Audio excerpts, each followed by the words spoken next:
우리 이렇게 인사하면 좋겠습니다. 우리가 가야 될 곳은 가나안 땅입니다. 우리 본향은 하늘의 왕국인 줄 믿습니다. 이걸 우리는 천국이라고 말하죠. 그래서 주님이 이렇게 기도하라고 말씀하셨습니다. 주의 왕국이 임하시오며. 그래서 구원받고 난 이후에 우리는 가나안 땅을 향하여 주의 왕국을 향하여 달려가는 줄 믿습니다. 하나님이 선택하신 민족이 있어요. 그 하나님이 선택하신 민족을 우리는 유대인이다 이렇게 얘기를 하죠. 근데 이 유대인들을 우리가 주로 뭐라고 얘기하냐, 히브리인이다 이렇게 얘기합니다. 히브리인. 근데 히브리인들을 위하여 쓴 책이 있는데 그게 히브리서거든요. 그 히브리서는 결국 뭐냐, 영적인 히브리인이 돼야 된다 이 말입니다. 근데 이 히브리인이란 이 단어 자체가 이게 강을 건넌 자예요. 강을 건넌 자. 우리가 잘 아는 히브리인, 특별히 유대인의 조상, 아버지가 불리는 아브라함이죠. 아브라함이 뭘 건넜습니까? 강을 건넜습니다. 강을 건넜는데 어떤 강을 건넜습니까? 유브라데 강을 건넜어요. 유브라데 강이 무슨 말이냐? 유브라데가 무슨 뜻이냐? 천국 곳간이라는 뜻입니다. 그래서 우리는 강을 건너야지 가나안 땅으로 들어가는 줄을 믿습니다. 그래서 가나안 땅에 들어가려면 두 가지 강을 건너야 돼요. 그 첫 번째가 홍해입니다. 홍해는 뭘 얘기합니까? 영의 구원을 말하는 거예요. 영의 구원을 받아야지 이제 가나안 땅으로 갈 수 있는 것입니다. 그런데 한 가지 더가 있습니다. 그게 뭡니까? 2세대들이 들어갔던 그 약속의 땅 들어가기 직전에 어딜 건넜죠? 요단을 건넜습니다. 요단을 건넌다는 의미는 홍해를 건넌다는 의미하고 전혀 달라요.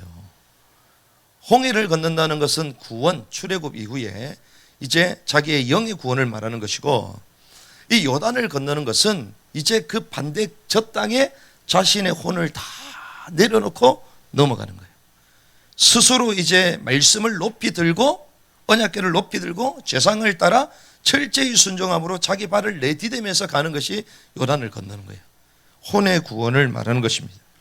그래서 마태복음 16장 25절에 보니까 누구든지 자기 생명을 구원하는 자는 그것을 잃을 것이요.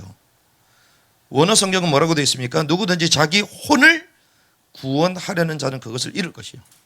자기 생각, 감정, 자기 기준, 자기 자신을 세우려고 하는 사람은 생명을 얻게 된다? 잃게 된다. 누구든지 나로 인해 자기 혼을 잃으려는 자는 그것을 찾으리라. 주를 위하여 혼을 버려두시기를 바랍니다. 26절, 사람이 만일 온 세상을 얻고도 자기 혼을 잃으면 그에게서 무슨 유익이 있느냐? 사람이 무엇을 주어 자기 혼을 대신하게 하겠느냐?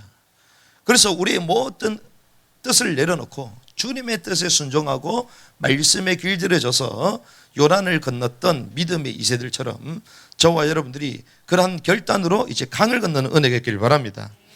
특별히 이 가데스에까지 이스라엘 백성들이 왔습니다. 가나안 땅으로 가는 이 왕의 길목에서 누굴 만나게 되죠? 에돔 족속을 만나게 됩니다. 그게 지난주의 말씀이에요. 그래서 우리는 에돔 족속들이 사는 그 집으로 들어가지 않을 것이다. 그래서 왕의 길로만 갈 거다. 큰 데로만, 왕이 다니는 길이 있잖아요. 그 길로만 갈 것이다. 그런데 에돔이 나타나서 그걸 막습니다. 그때 모세는 어떻게 합니까? 돌아갑니다. 왜 돌아가냐? 특별히 신명기 2장 1절에서 8절 말씀 보면 선택받지 않은 족속이라 할지라도 세일산 근처의 기업은 에서의 거예요. 에서의 후손이 에돔이잖아요. 그래서 이것을 모세가 알았어요? 알았습니다. 그래서 모세는 그 말씀을 알았기 때문에 우리가 싸우지 않고 억지로 취하지 않고 가지 말라고 하면 가지 않고 돌아서 가겠다. 먼 길 시간이 소요된다 할지라도 우리는 철저히 성령의 인도를 받아야 될 줄 믿습니다. 말씀을 따르는 길을 가야 될 줄 믿습니다. 그리고 또 한 가지는 무엇을 보았는가? 실제로 에돔 족속이 두려워하는 걸 봤어요. 실제로 주님이 말씀하신 실제로는 그들이 이스라엘 백성들을 두려워하고 있습니다. 왕국을 향하여 달려가는 이스라엘 백성들을 두려워하고 있어요. 왕국을 향하여 가는 정도가 아니라 여호와의 군사로 이기는 자로 달려가고 있는 줄 믿습니다. 그래서 에돔 족속이 두려워하기 때문에 막 강한 척하면서 들어오지 못하게 한 것입니다. 그래서 우리는 영적 실제를 파악해야 될 줄 믿습니다. 영적인 사실을 간파해야 될 줄 믿습니다. 그래서 우리가 막 이런저런 문제가 생기잖아요. 문제가 딱 생기면 이야, 문제가 생겼다, 큰일 났다. 아닙니다. 아, 하나님이 우리의 영적인 시각을 뜨게 하시구나, 분별하게 하시구나. 이 눈이 열려야지요, 예배에 실패 안 합니다. 실수 안 합니다. 우리 다음 세대 사회 간다고 막 이러는데 애들 오잖아요. 애들이 막 예배 때 방해 많이 합니다. 그건 애들 문제가 아니에요. 우리 자칫하면 속아버려. 와, 아이들이 막 힘들게 한다. 안 힘들게 상태를 만들어야 되는 거지, 하루 전날부터. 그렇죠? 그게 우리 모두의 가업이에요. 자칫 잘못하면요, 그런 사람, 앞으로 막 문제 있는 사람들이 뭐 오잖아요. 그럼 어떻게 될까요? 와, 예배가 왜 이래, 저 사람이 문제가 아니라 그 한 사람 때문에 우리를 정신 차리고 만드는 거예요. 그렇죠? 그래서 영적인 눈을 뜨시길 바랍니다. 그래서 속으면 안 돼요. 속으면 안 돼요.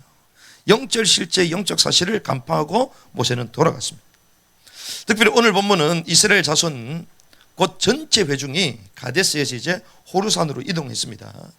이 페트라 지역의 이제 북서쪽 쪽으로 왼쪽으로 샥 올라갑니다. 그런데 이때 최고의 지도자 중에 한 명인 아론이 죽는 사건이 오늘 여기서 나옵니다. 첫 번째 봐야 될 것은 22절부터 26절까지 아론의 죽음입니다. 특별히 우리가 잘 아는 이 광야의 대표적인 세 지도자가 있죠. 그것이 우리가 잘 아는 모세가 있고, 또 누가 있습니까? 아론 있고, 또 누가 있어요? 미리암이 있잖아요. 이 세 사람이 최고의 지도자인데 오늘 대제사장 직무를 감당했던 아론이 죽게 돼요. 24절에 이렇게 합니다. 같이 읽습니다. 시작. 너희가 무리바의 물에서 내 말을 거역하였으므로.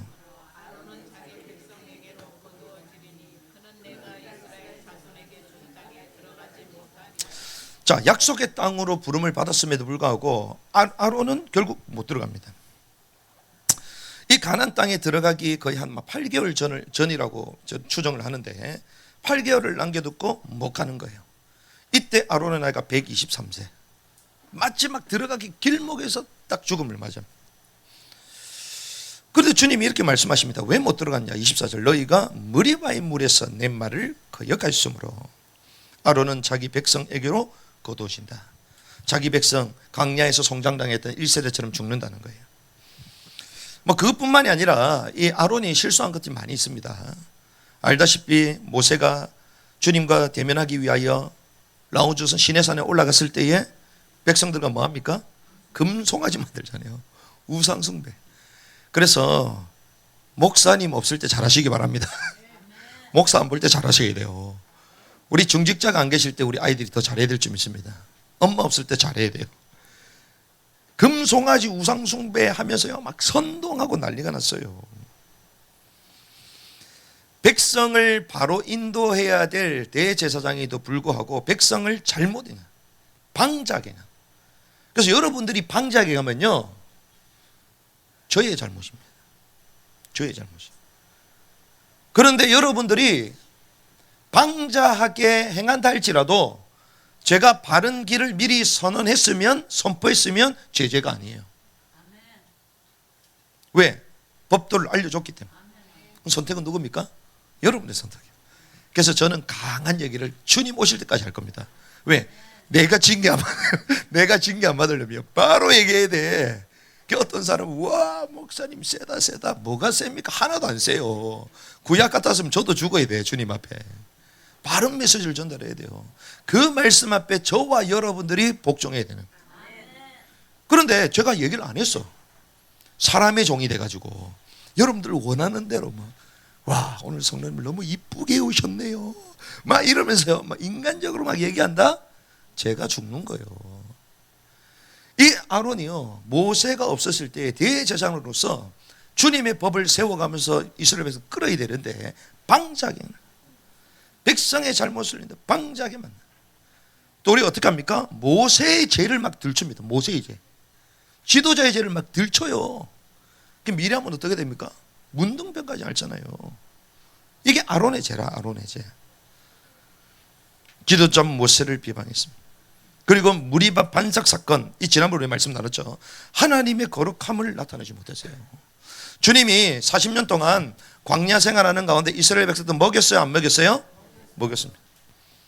여러분들이 하나님이 주신 것으로 지금까지 먹고 살고 있는 줄 믿습니다. 우리 손으로 행한 게 하나도 없어요. 주님이 오늘 1초라도 역사하면요, 우리 생명이 끊어질 수 있습니다. 그렇죠? 여러분들 한 10초 숨 안 쉬어볼래요? 와, 죽겠다. 저는 매일마다 경험합니다. 왜? 제가 머리가 관리하기 힘들어요. 그래서 막 빠마를 했다가 하는데, 막 빠마를 해도 좀 기르면 좀 처지고 막 머리 힘들잖아요. 그러면 뭘 이용합니까? 젤도 바르고 막 하잖아요. 아침마다 제가 이제 젤을 탁 바르고 가는데, 젤도 이게 약해. 그럼 뭘 뿌리냐? 스프레이를 뿌리거든요. 그 스프레이 뿌리면 숨 쉬어야 돼요? 숨 쉬지 말아야 돼요? 숨 안 쉬고 막 견디면서 딱 나오는데, 와, 10초 경인데 막 죽겠어. 여러분들 한 10초 숨 안 쉬어보시기 바랍니다. 어찌 되겠습니까? 주님이 숨 쉴 수 있는 호흡을 주신 것도 주님인 줄 믿습니다. 그래서 아침에 다 일어났을 때요, 감사 외에는 할 게 없어요. 그렇죠? 감사해보고 가시기 바랍니다. 눈 뜨자마자 짜증난다, 힘들다, 그럼 하루가 짜증나는 거예요.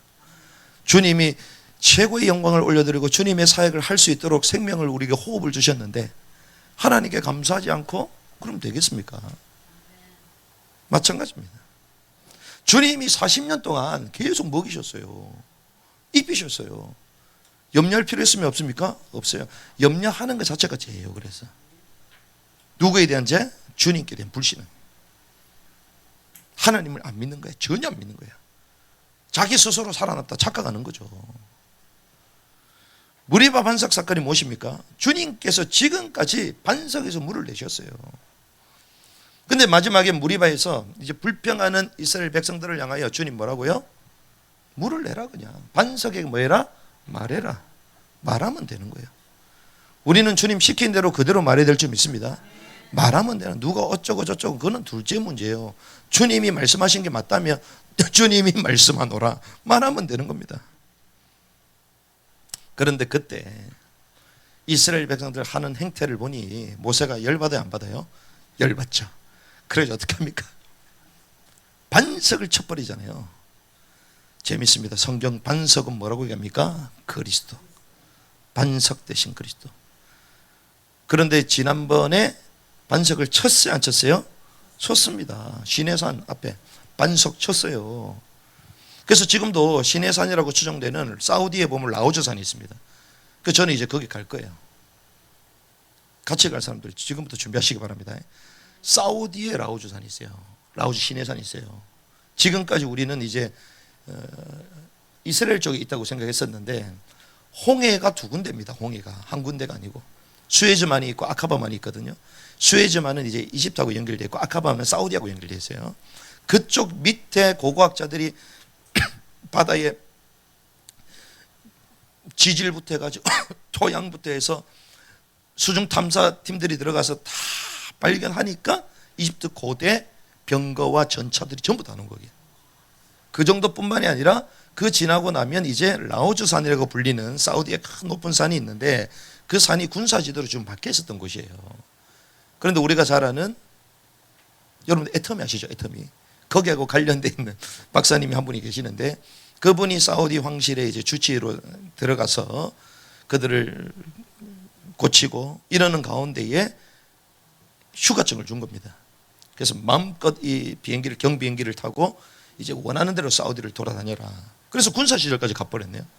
갔는데 거기에 실제로 이드로의 우물이 있고, 거기에 이스라엘 백성들이 지쳤던 전부 다 있는 거예요. 그래가지고 한번 난리가 났잖아요. 그래서 만약에 그게 학계적으로 이제 이집트 경로가 이제 두 개다, 출애굽의 경로가 두 개다 주로 이렇게 보거든요. 그래서 저희는 앞으로 그걸 갈 거예요. 거기에 보면요, 시내산에 큰 바위가 있습니다. 큰 바위가 있는데 두 개로 딱 쪼개져 있어요. 하나의 바위인데 가운데 두 개로 딱 쪼개져 있어요. 그 거대한 바위 덩어리, 서 있는 바위 덩어리, 이걸 주님이 모세를 통해 치게 만들어서 백성에게 물이 흘러나오도록 했잖아요. 그래서 그 당시 때 가축과 짐승 그거 빼고도 이스라엘 백성들만 350만 명으로 추정을 합니다. 그들이 다 먹을 수 있는 물이 철철철 흐른 거야. 철철철 흐른 거야. 그거 먹었던 거예요. 그때 그 반석을 원어로 뭐라고 하냐, 추르라고 얘기합니다. 추르는 어떤 반석을 말하냐, 거대한 바위 덩어리를 말하는 거예요. 거대한 바위 덩어리. 근데 거대한 바위 덩어리가 서 있고 모세가 그걸 쳤잖아요. 뭘 얘기합니까? 예수 그리스도의 구속 사역 십자가를 예표하는 거예요. 십자가에 달려서 죽으신, 물과 피를 쏟으신 예수 그리스도를 예표하는 거예요. 그래서 그 바위가 한번 침으로 깨짐으로 물과 피를 쏟음으로 우리 인류를 구원하셨듯이 그 바위가 깨짐으로 물이 흘러나온 거예요. 그 바위 덩어리를 추루, 이렇게 그 반석 추루. 그래서 이미 쳤어요, 안 쳤어요? 쳤습니다. 이미 한 번 쳤어요. 그 한 번 침으로 말미암아 그 예수 그리스도의 십자가 그 한 번의 사건으로 말미암아 모든 인류가 믿음으로 말미암아 구원을 받게 된 줄 믿습니다. 이미 다 끝났어요. 그런데요, 반석을 또 쳐버려. 뭘 얘기합니까? 예수님을 십자가에 2번 박는 행위입니다. 이게. 가데스 무리바에서 나왔던 그 반석의 그 의미, 언어는요, 원어는 또 달라요. 추루가 아니라 셀라입니다. 셀라. 셀라는 뭐냐? 이미 갈라진 바위를 말하는 거예요. 바위 틈 사이를 말하는 거예요. 그래서 작지만 연약한 사바는 어디 바위 뒤에 숨어 있어야 된다. 자문에 말하죠. 반석 대신 그리스도께 숨어 있어야 될 줄 믿습니다. 이미 깨지는. 그런데 한 번 더 쳐버린 거예요. 영적으로 해석하자면 많은 의미가 있겠지만 지금 한국교회 세계교회가요, 예수 그리스도를 믿는 순간 구원받았다 얘기 안 합니다. 또다시 지옥 갈 수도 이런 식으로 말해요. 그걸 바울은 다른 복음이라고 얘기했어요. 마치 구원이 미완료인 것처럼 계속 구원을 받아야 되는 것처럼 그리스도의 십자가 외에 다른 모든 행위가 필요한 것처럼 계속 말해요. 가데스 반석에서 또 쳐버렸어요. 주님의 거룩함을 나타내지 못했습니다. 그래서 우리는 주님 말씀하신 대로 순종함에 달려가야 될 줄 믿습니다. 그래서 가나안 입성 8개를 앞두고 죽었는데 자연사입니까? 징벌로 마감합니까? 징벌로 마감했어요. 그렇죠? 이때까지 쌩쌩했습니다. 그 산에 올라갈 정도로 쌩쌩했어요. 결국 가나안 입성 8개를 앞두고 죽음을 맞아요. 그래서 우리가 한 홀이라도 갖기 전에는 주님 앞에 설 수 없다. 성경이 말하죠. 주님은 우리 하나하나를 전부 다 확인하고 계십니다. 대제사장 위대한 아론도 자기가 범죄한 거에 대해서 주님이 그대로 징벌로 마감시키세요. 이게 공의의 하나님, 공의의 법인 것입니다. 이렇게 결국 아론은 죽게 됐습니다. 이게 22절에서 26절까지 말씀입니다. 그런데 두 번째 우리가 봐야 될 것은 엘르아살이 이제 등장을 합니다. 26절이죠. 우리 같이 한번 읽어볼까요? 시작. 아론에게서 그의 의복들을 벗겨 그의 아들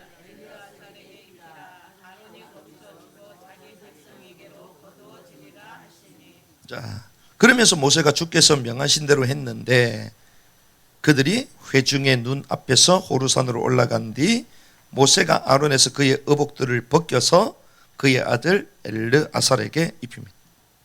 자, 모세를 통하여 이 아론이 대제사장이잖아요. 옷을 어떻게 당했어요? 벗김을 당한 것입니다. 그 말은 무엇입니까? 신분과 직분을 박탈당한 거예요. 이걸 통하여 우리가 알 수 있는 것은 대제사장이라 할지라도 이 제사장직의 불완전성을 우리가 볼 수 있겠죠. 불완전한 것이다. 하지만 예수 그리스도의 제사장직 수행은 완전한 것임을 믿습니다. 인간은 그래서 연약한 거예요. 제사장직의 일시성을 말하는 것입니다. 예수 그리스도만이 영존하시며 영원히 행하시는 줄 믿습니다. 그래서 물론 제사장이 필요함에도 불구하고 그 제사장이 완벽하다, 완벽하지 않다? 완벽하지 않다. 제사장조차도 죄인이기 때문에 이걸 보여주는 것입니다. 우리가 알다시피 40년 동안 추앙받던 대제사장의 죽음입니다. 40년 동안 추앙받던 아론의 죽음. 그래서 29절에 같이 했습니다. 시작. 온 회중 곧 이스라엘 온 집이 아론이 죽은 것을 보고 아론을 위해 30일 동안 애곡. 7일 동안이 아니라 30일 동안 애곡하는 거예요. 우리로 말하면 국장이죠, 국장. 근데 왜 하필 국장으로 합니까? 국장이라는 것은 죽음을 통하여 모든 백성이 보라는 것입니다. 깨달으라는 거예요. 뭘 깨달으는 것입니까? 하나님 앞에 이제 새롭게 되어라는 것이죠. 그래서 이스라엘 모든 백성이 이걸 통하여 두려워했습니다. 대제사장 아론도 결국 옷이 벗겨지는 것이구나. 결국 죽음을 향해 가는 것이구나. 이스라엘 백성은 두려웠겠어요? 기뻤겠어요? 두렵죠. 그래서 하나님 앞에 우리가 온전히 서야 되겠구나. 30일 동안 이제 국장을 하는 모습을 보게 됩니다. 국장을 통해서 하나님은 이제 진영을 새롭게 하시는 것입니다. 그래서 오늘 이 본문이 짧은 구절처럼 보여도 이제 아론의 죽음 그리고 엘르아살의 시작, 이 두 개를 볼 수 있는데요. 우리가 이 말씀을 정리하면서 한 두 가지 정도를 보고자 합니다. 자, 첫 번째는 아론의 마지막 사명입니다. 아론의 마지막 사명. 자, 아론의 마지막 사명, 그냥 죽었어요? 죽고 끝났습니까? 아닙니다. 아론의 사명이 뭡니까? 제사장이잖아요. 제사장, 그렇죠? 이 제사장의 사명이 누구에게 갔어요? 아들에게, 엘르아살에게 갔습니다. 그럼 결과적으로 뭘 전달한 거예요? 직분 사명을 전달한 거죠. 40년 동안 이스라엘 백성들을 위하여 뭐 하는 역할을 했어요? 제사하는 역할. 그러니까 한편으로는 제사장이 우리가 막 위대하고 존경스럽고 대단하게 보이죠. 아닙니다. 40년 동안 철철 흐르는 피덩 그리고 짐승의 비명소리만 살았던 사람이 제사장입니다. 목회의 길이 좋은 줄 압니까, 여러분들? 우리 목사님도 계시는데 말 못한, 저도 아직 이해를 못해요. 목사님 걸어가신 길을요. 목회자가 결코 쉬운, 우리 사모님도 계시는데 아무도 모릅니다, 목회 길은. 누가 알겠습니까? 주님만 아십니다, 주님. 이 대제사장이 대단한 것처럼 보이죠? 아닙니다. 맨날마다 짐승을 죽여야 돼요. 맨날마다. 짐승 죽는 소리를 매일 들어야 돼요. 그러면서 뭘 위해서 기도합니까? 백성의 죄 문제 해결해달라고. 가만 생각했을 거예요. 어찌된 게 인간은 이렇게 죄인들만 죽여도 또 데리고 와. 양을 끌고 소를 끌고 오고. 제사장의 그 심령이 어떻겠습니까? 40년 동안 이스라엘 백성을 위하여. 그런데 이 사람은요, 성막의 또한 중보자였습니다. 이 백성의 죄가 해결될 수 있도록 하나님과의 우리 사이 끊어졌던 이 죄 문제가 해결됨으로 주님과 우리 백성 사이들이 하나 될 수 있도록 늘 중보하는 이 사역을 감당했었죠. 물론 결국 자신의 실수와 비극, 어떤 비극입니까? 자기 아들이 이 제사장직을 감당하면서 죽어버렸어요. 우리가 잘 아는 이찬수 목사님 여러분 아십니까? 아버지가 금식기도하고 죽어버렸어요. 그래가지고 자기도 이제 목회기를 가면서 이 지금 중력에 쓰임받는 분이잖아요. 자기 아들 아비후 나답 다른 불을 쓰다가 죽어버렸어요. 그러면 이 아론이 뭐 괜찮습니다 주님 이렇게 살았겠어요? 이 하나님이 세운 이 직분에 대해서 얼마나 두려운 마음과 경외한 마음을 가지고 신실하게 수행을 했겠어요. 그런 실수와 비극 가운데서도. 그런데 결국 그 직분이 누구에게 갔어요? 아들 엘르아살에게 갔습니다. 직분 사명이 전달됐습니다. 우리가 이것을 보면서 우리는 알 수 있는 게 있습니다. 실수로 말미암아 결국 벗김을 당했죠. 제사장의 옷 벗김을 당했습니다. 공의의 주님께서 끝까지 책임을 물으시는 걸 알 수 있을 뿐만 아니라 또 한 가지 더 빨리 돌아서라는 것입니다. 빨리 돌아서라. 제사장도 주님께 책망받고 징계를 당했는데 하물며 우릴까? 그래서 주님은 상하고 통회하는 심령, 잡아가는 심령을 그 제사를 기뻐 받으십니다. 그래서 우리가 응답받기 위해서 예배하고 아닙니다. 통회한 심령으로 와야 돼요. 우리 죄 문제를 주님 해결해 주시옵소서. 또 연약함으로 왔습니다. 우리를 새롭게 주시옵소서. 빨리 돌아서야 되는 것입니다. 그럼에도 불구하고 엘르아살에게 제사장직을 전달했어요. 이걸 우리는 제사장, 특별히 제자사역이라고 얘기하는 거예요. 제자사역. 여러분들의 인생 마지막이 직분과 신분을 다른 사람에게 전달해 줄 수 있을 만큼 비극과 고난 가운데서도 열매 맺는 은혜가 있을 줄 믿습니다. 열매 맺지 않으면 어떻게 돼요? 불에 태운다. 어디 나옵니까? 요한복음 15장. 포도나무 비유 나오잖아요. 열매를 맺지 못하면 어떻게 됩니까? 열매에서 참으로 내 제자가 된다고 했는데. 그래서 남은 생에 우리가 후레를 이렇게 세우고 제자를 이렇게 세우고 생명운동하는 일에 쓰임받아야 될 줄 믿습니다. 그래서 이거 자칫 잘못하면요, 와, 아론이 결국 망했구나 이렇게 설교하는 분이 있고, 또 반대로 막 문제없다 막 전달했다 또 이렇게 하면 이 두 가지를 다 봐야 되는 것이죠. 그리고 두 번째는 새로운 시대가 열렸습니다. 그리고 새로운 신분이 주어졌습니다. 제가 언약 전수를 했다, 특별히 제자사역 여기는 말씀을 드렸잖아요. 여기에 대한 표식이 있습니다. 표식. 오늘 여기서 그 표식이 뭡니까? 26절. 아론에게서 그의 의복을 벗겨 그의 아들 엘르아살에게 입히라. 키는 의복입니다. 의복. 의복을 입은 자는 뭐가 되는 거예요? 제사장. 오늘 저와 여러분들에게 새 옷이 주어져야 될 줄 믿습니다. 새 옷을 탁 입어야 돼요. 새 옷을 입는다. 무슨 옷을 입냐? 그리스도로 옷 입어야 될 줄 믿습니다. 이사야 61장 10절에 보니까 주님이 우리에게 두 가지 옷을 주셨는데 그게 구원의 옷이요 공의의 겉옷이잖아요. 두 개를 주셨습니다. 인간이 범죄하고 난 이후에, 하나님을 떠나고 난 이후에 영적으로 죽어버렸어요. 그래서 인간에게 찾아오는 영적인 문제, 마음의 문제, 공허의 문제 해결됩니까? 해결이 안 됩니다. 죄의 수치심 가려집니까? 가려지지 않아요.